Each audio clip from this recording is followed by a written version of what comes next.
planner friends, it's Nia. Welcome to Life with Nia. Today we are talking about all things savings for 2024 and savings challenges. This is another episode of our 2024 budget planner series. And y'all, I really just don't have savings together.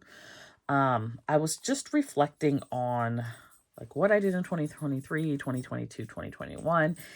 And I just get very bored really easily. And so last year I got bored with the 52-week savings challenge, which I always get bored with that one every year. I try to do it again. I'm going to do it this year, but it bores me. I need my savings challenges to be motivating. So in any case, I was looking at like, what do I want to save this year? And it's a lot. And when you look at the amount I want to save and the amount that I want to also pay off debt, I don't even know if it's feasible. But let's talk about it. So, if we go back to the goals, I have a goal to save $5,000 to my emergency fund, $5,000 to my Roth, $5,000 to my solo 401k, $5,000 to my home fund. I don't have it on here, but I'd also like to save $1,000 to my vacation fund. So all in all, that's like $21,000, right? Now, the vacation fund, I think I have covered. I am using an app called Envy. And this is something that was from Baddies and Budgets. So I actually started this savings challenge in November. It's a 100-day savings challenge. And you can see here my progress is $271. I'm on, today is day 30, so I haven't saved yet today. And so it just randomly, I'll show you how it works. It randomly picks a number and transfers it from your bank account. Y'all remember Digit? It's kind of like Digit, but Digit would go in automatically and just pull a random amount. This, you know what the amount is going to be, and you can actually even decline it. I haven't done that. And it's going to be anything from $1 to the most is $19. Digit was doing the most. Digit was like $63. And I liked Digit, but I did have a few instances where Digit overdrafted my account because of the one that I had it set up for. Like a bill would come through and then that was that. So I stopped doing Digit because Digit also was like, we're not reimbursing you. So I didn't like that. This I feel like you have a little bit more control over. So there's a Baddies and Budgets community giveaway. I think she's going to give away $100 to somebody who is able to do the 100-day streak. The one thing I don't like about this is it's like a catch-22. I like that you have more control than you had with Digit, but I don't like that if you forget and don't come back and do it, then you're no longer on that streak. So I've been successful 29 days in a row. It does help to create the habit, but the way that this works is, I've saved $271. So if I did not say it already, that $1,000 that I talked about going to my vacation fund is going to be from this. So that theoretically should be done at the end of like maybe February, beginning of March. So I will have that covered by this, and I will probably start this challenge over again because I do like it. And then the next $1,000, I don't know, it will go towards something else in my savings goals.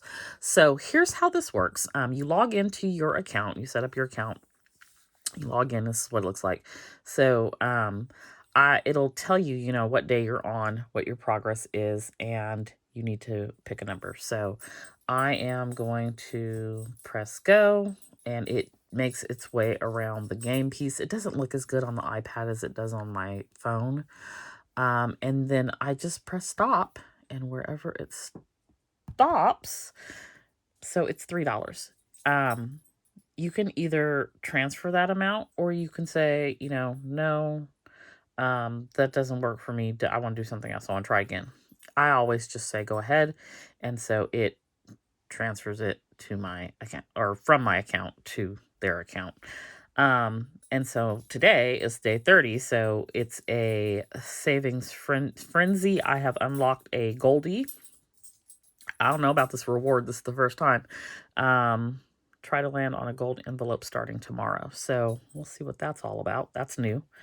But that's it. So I've saved $274 in 30 days, really without noticing the amounts, because like I said, they're from $1 to 19, and you can see here the white spaces are what I've actually saved. So it doesn't like really, it's automated enough where it takes the work out of it for me, but I don't really miss the money. So it's just an easy way to save. So I like it. So that's MV. I'll post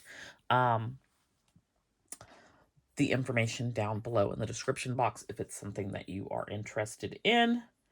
And then let's look at what else we have going on. So I like this little board to remind me of what we're doing. So let's write on here envy, which I could probably do. I should mention there are other challenges. I think they're all 100 days, but then there's like maybe a 3K, a 5K, and a 10K. I like the 1K. That's my speed. There's also something new, and I was like, I don't know about this, but I could probably do it again at least 2 more times this year.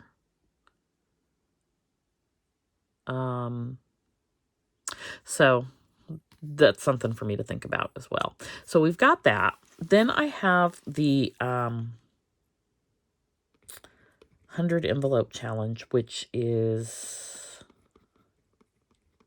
$5,000. It's a little over $5,000. That is going to go to my emergency fund. And I also have the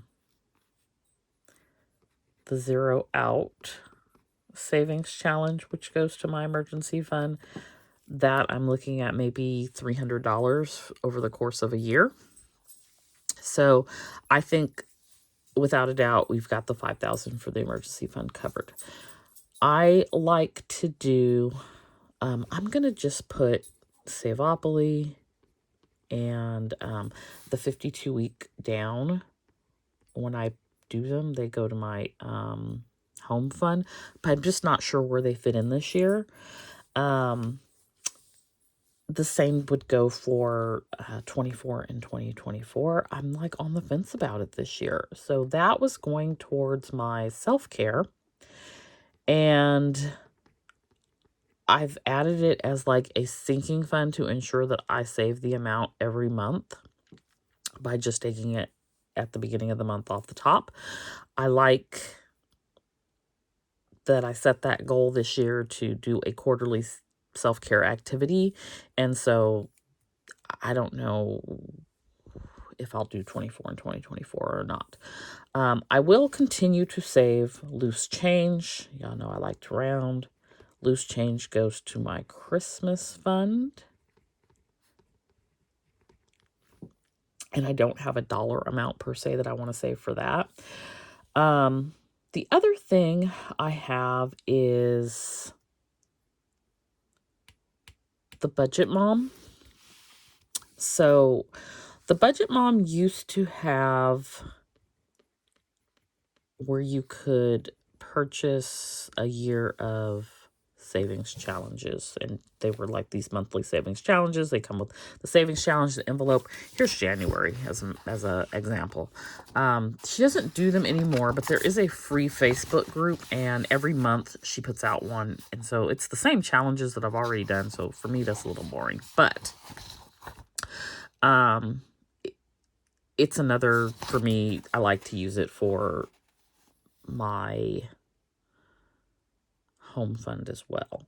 So these are monthly, and the amount varies. I don't always like to do them though. Like I said, they've become really redundant. I am going to do this one again. This is, I think, the same January one that we've had for like the last 3 years. You're supposed to pick a 5-letter word, and then you save the dollar amount. I'm going to use my word of the year, which is magical. So it's 8 letters. Listen, that's a lot of counting for me in my head. Number of letters in the word, but 1, 2, 3, 4, 5 is 7 letters. So I'm gonna use that. I think it's $60 some. I kind of figured it out already, and I will do that this for January. But I don't know if that's going to be my only savings challenge for January or exactly what I'm going to do. Like I said, I haven't quite figured it out yet. But in some form or fashion, I am going to incorporate in the Budget Mom. I just don't know that I'll use that every month because they're not new challenges to me. And there's none that I just like absolutely love and I want to do this one again. So there's that. I am going to still do $5 bills, and that also goes to my vacation fund. So in addition to saving the $1,000 through Envy, I'm going to have the $5 bills, and I actively save monthly for it through my cash envelope sinking fund stuffing as well. So I have that.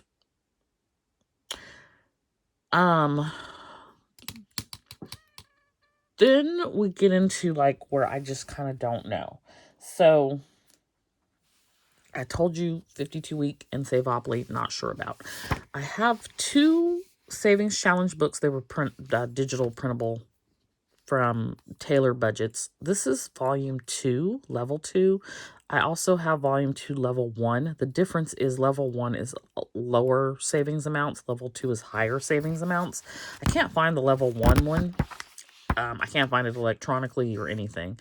But I used some of these last year. I used this Save and Double, but I used the level 1. And then I used this Candy Jar Challenge.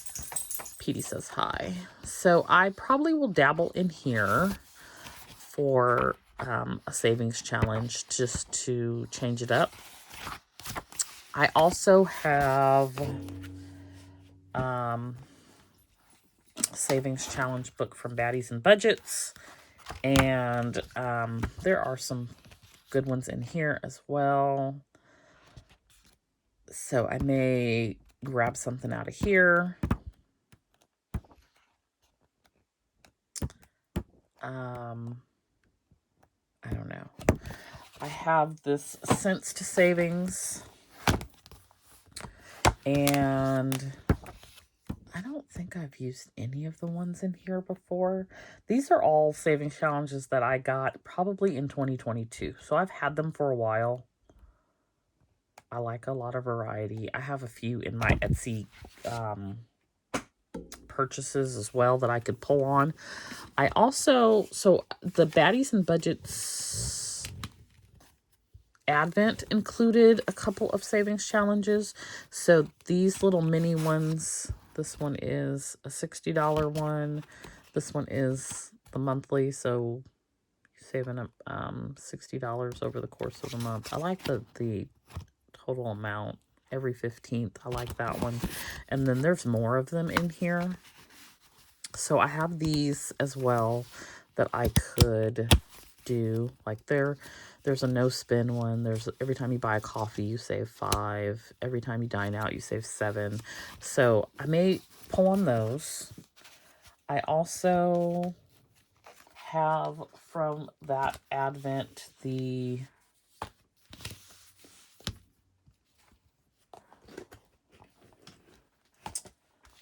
Simple Savings Challenges book. So there's probably like, I don't know, 50 of them in here. And I don't know how I want to use this or incorporate it in, but I may do this as well. I will probably, y'all know I don't like to write on stuff. Someone gave me a suggestion of using a sticker, but I don't know that the sticker would come off, so that still defeats the purpose. What I think I may do is, because I like to have it in my binder, my budget binder, is to copy it onto some sticker paper and add it here. I'm looking at this forest challenge. I might do this one. So I have this one. And then the other thing I want to do is, so let me write baddies and budgets. And tailor budgets. And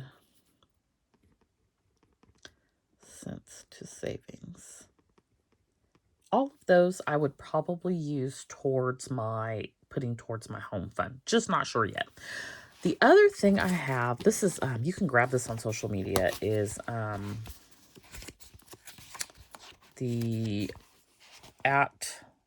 Instagram at Broke Black Girl. So she has $1,000 savings, and it's over the course of a year. So January through, I just wrote it down in a notebook, but January through December. So what I may do, so I'm thinking about, I may do this one also for my home fund. I know I'm going to take $250 from my regular pay to put towards my solo 401k. And that's because I got this little cost of living, but when you really calculate out what I got, I think it's less than $100, but that's another topic for another day. And then I will pull from my Studio Bliss Co income to fund that and to fund the Roth. Whether or not it will always be enough money to fund $1,000, I don't know. So I'm thinking I may need to supplement with something. So this may be an option for that. Like I said, I'm still trying to figure it out. Last thing is, I want to do these baddies and budget savings challenges. So I got 3 of them. And so at some point in the year, I may bring these in as well. So we have the small business funds. And this, I think, would help me with like planner sesh box primarily. So there's different envelopes, but there's other things as well. So like I paid, I think it was $525 for my taxes. Worth every penny, not complaining about the amount. I also paid like $3 something for an attorney to get my business structure set up. So there's that. Education. There's a class I want to take right now with like YouTube. It's $500 and some bucks. So, you know, I could save for if I want to do that. My business structure's done. Marketing. It's currently just being deducted out of my Etsy account. I'm paying for ads. Software and apps, services, office supplies, website, which is for me, it would be Shopify. I already have a sinking fund for that, but there's other things, business expenses, shipping, supplies. So I have this. I like that. I also want to do month ahead, which I don't have a binder per se for. I do have some binders that I can use for it though. This travel funds. So I was looking at this trip to Italy. It's a like fully everything, your tours, your hotel, your airfare, everything. It's like $5,300. It's a little under $5,300 for, I think, 12 days, but then you've got a travel day on each side, so it's basically 2 weeks. And I could like almost afford it now. I have a little over $2,000 in my profit account and close to $2,000 in my vacation fund. However, it's in April and there's PD, so there's that. So I'm not going anywhere. But it sparked my mind on this is the type of trip I want to do. So I kind of want to like play around with this as well. And so you've got, you know, accommodations, food money, spending money, entertainment, transportation, emergencies, vacation outfits, souvenirs, travel insurance. So at some point in the year, I might start to save for this. And then there is the new home funds, which could also double as month ahead. So moving expenses, I don't know if I'm going to be here forever. I've been here for like 17 years. They get on my nerves. When it takes a year to get your roof fixed, it's just... But then on the flip side, I don't know that I want to be the homeowner and responsible for those things either. So that's a whole thing. But you have things like inspection, closing costs, furniture, home warranty, home maintenance, taxes, miscellaneous. And so this doesn't have to be necessarily a new home. It could be, like I said, repurposed for a month ahead as well. So I have those binders. I don't know. I just am not sure what savings this year looks like other than the 100 envelope challenge, the 0 out, the loose change, the $5 bills, envy, and then bringing in different savings challenges each month. I would love to hear how you are going to be saving in 2024. I know that I want to save. Like I said, let's write it down so we have it here. $5K to my emergency fund, $5K to my home fund,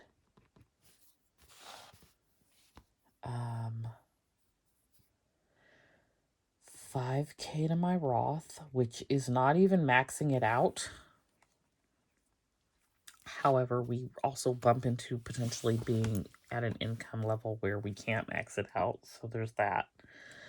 And then $5K to my solo 401k, which I think the maximum is something like 20-some thousand. So I'm not worried about that. And then $1K to vacation. So I'm just sort of still thinking it through to see what it looks like, but this is sort of like my framework to get there. And what I am doing as far as my setup, it's kind of the same as I had it last year. I did move, since they changed the planner, I changed the location for the 0 out. It used to be on the right side where the dashboard was, but now the dashboard's over here. So I moved the 0 out over here to cover the dashboard up. Then whatever savings challenge or challenges that I pick for the month, I'm going to put here. So I know I'm doing this, pick your 5-letter word, but I'm using a 7-letter word. I'm going to put that over here. I'll cut this down and it's on sticker paper and I'll put that here. I might even like shrink it down smaller and do 2 on here. We'll see. I do have 1 extra page for the month if I want to put a different, if I want to do another savings challenge. I have this back page. So that's going to be the same. Every month the 0 out will be there and whatever savings challenge I pick will be there. Then in the back of my book for my savings, I've got this little dashboard that we just worked on. I have a monthly savings tracker for the entire year. And I did this last year, so I have my totals for the whole year. I like that. I'm going to do that again. And then I have a place where I can keep track of the 100 envelope numbers that are pulled. This is helpful when you get to a number like 69 and you don't know if it's 69 or 96 because they look identical. It's nice to be able to come somewhere and look and see, did I already pull this, so you don't save the same one again. I like to use the vacation fund tracker, so I'm going to set this up. Last year I had it set up to track what I had total in my vacation fund. So it looks like this. I'm going to change it this year to just track what I've saved for this year. So because I want to track that 1,000. And so I probably will do it for maybe like a total of 1,500 and track it that way. Then I have my 52-week savings challenge in here, and I have my my Saveopoly board in here if I want to do those. And then I keep track of the entire year of the Zero Out Savings Challenge back here in the back. So each week we will zero out and keep track of that. I also keep track of $5 bills back here. So every time I save a $5 bill, I will add it onto here, and then we track the total. And that is it for savings. So we will see how savings works out. I don't know why it's so convoluted in my head this year, but I just really am not clear just yet on what I want to do. So any ideas that you have, I'm open to them. Post them down below. If you're new, consider subscribing. I post a savings challenge update every week. I film it on Friday nights, and I post it to YouTube on Saturday mornings. So if you're interested in following me for the next 52 weeks on my savings journey, please consider subscribing and come back and check out that video every Saturday. And if, like I said, if you're new, please consider subscribing. I am trying to grow the YouTube community. And if you are returning, thanks so much for coming back and watching again. We will probably have 1 to 2 more videos in this in this budget series. I'm trying to decide if I want to do a net worth video or not. If not, we'll have one final wrap-up video that goes through everything and kicks off the year. So I hope you enjoyed this video. I hope maybe you got some ideas for saving as well. And like I said, I would love to hear your ideas for savings. Don't forget to like and subscribe, and I'll see you back here next time. Bye.